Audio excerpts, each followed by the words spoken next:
Hello, I am Pankaj Sharma from PN Expert. Today we will learn trial balance and how to create a profit and loss statement from a trial balance. A trial balance is a list of all ledger accounts and their balances. It uses double entry bookkeeping, so every debit must have a matching credit. The main purpose is to check whether total debits equal total credits.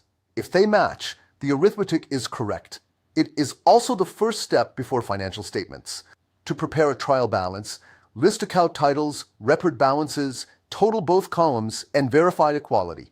Here is a simple trial balance example with totals matching.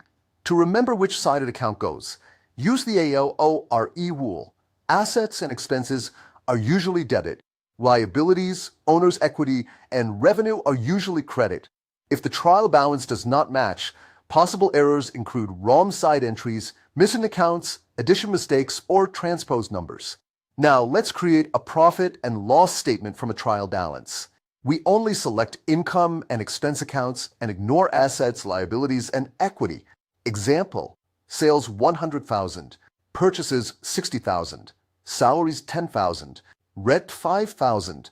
Gross profit equals net sales minus cost of goods sold. Net profit equals gross profit minus operating expenses. The net profit is transferred to the capital section of the balance sheet. Closing capital equals opening capital plus net profit minus drawings.